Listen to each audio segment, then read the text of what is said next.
let's take a look at the cartoon edition of the Daily Nation this Monday morning. And it pertains, of course, the revolving door, the entry, of course, which is equally the exit here for the political establishment in the country, the creation of new positions, new term. And of course, the finished term is the point with which the revolver door is revolves around. It means then that there's no change, the same players in the establishment, the same particular problems affecting Kenyans, no solution in sight.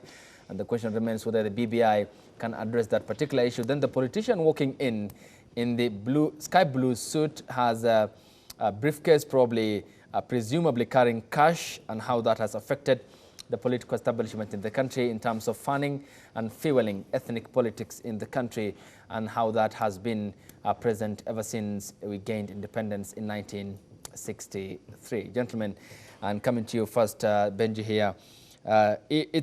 Before we went on break, we have been talking about that. The issue about ideology policy that has been lacking, which has been completely absent from the mathematical political equation in the country, and the wonderland, the promises that they make during their pledges. President Uhuru Kenyatta, William Ruto, instead of 9 stadiums, we have had the laptop project, the stadiums to be completed on time. He has 2 years, and he has to implement, projects worth 3.1 trillion Kenya shillings. That is an impossible task if he is, of course, to leave a legacy in 2022. And he, of course, becomes, again, yet another part of the political establishment player who has failed on his pledges. It's possible if you're focused. You must be cut from a different cloth. All of these politicians cut their teeth in KANU. In KANU is where they learned the common thread. The common thread all these people have, including Atwoli, is they have a lot of money. The common thread that they have is that they use gimmickry. They use parables and music and dancing to enchant the masses. And the sum total of all of this misrule and misgovernance is increased poverty. I was at a place yesterday afternoon near industrial area. I think it's just called Kijiji. And it's just unbelievable, Ayub. We talk about this every week on this show. Slums are growing in Kenya. Yeah, exponentially. Slums are growing in Kenya. And a slum has no water system. Electricity. A slum has no sewer system. A slum has no legal connection for electricity, as well as egress ways where a fire truck can go through and put out a fire. Nobody talks about this. Why? Because they don't live in the slum. I'm one of the few analysts or leaders that is bringing this issue to the front. And it is from this slum, that, by the way, that they get all these young boys that run around in the hot sun to do these so-called rallies. We must talk about it. It's never gonna work. It's never gonna work. The population is growing. We have not recalibrated our politics. Our politics is about entertainment. It's impoverishing the people.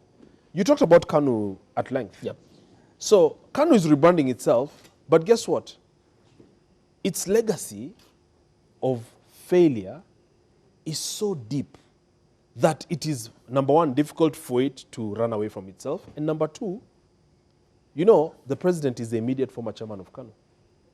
So you can see that that legacy is enduring.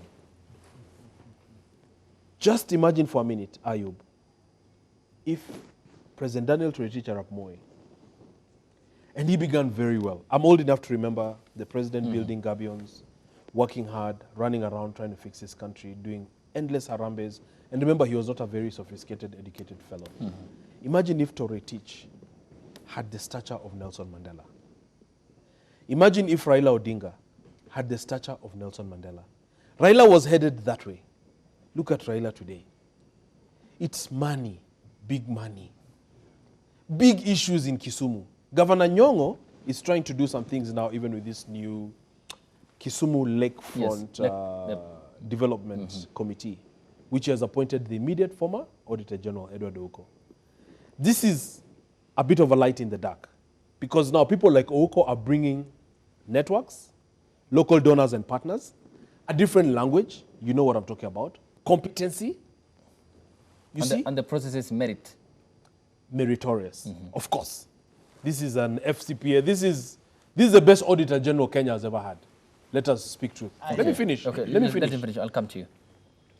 Now, you can imagine in Kisumu, with the lake sitting there, Kidi knows, because it's his ancestral home, that Kisumu residents and Homa Bay residents and Siaya, etc., number one, buy water. He knows that the fish sector is riddled with problems. Therefore, poverty, diseases. He knows very well that hyacinth has continued to be a problem.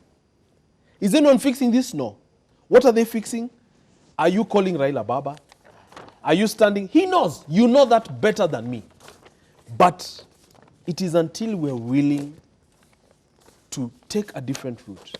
And just imagine if this person now was the stature of Nelson Mandela, it would be, again, as we talked about at the beginning of this show, a legacy of service, a legacy of performance, inspiring. Michael now would be the next leader. But now what are we doing? Junet Mohammed and all these young leaders have come and realized how the game is played. So it is better, rather than be sharp, look at Babu Owino. Rather than be sharp and meritorious, it is better now to learn how to do reggae, how to do riddles, to make money, to play games, to have your networks in OP, to do tenders. That is what is going on. We will not stop saying it. And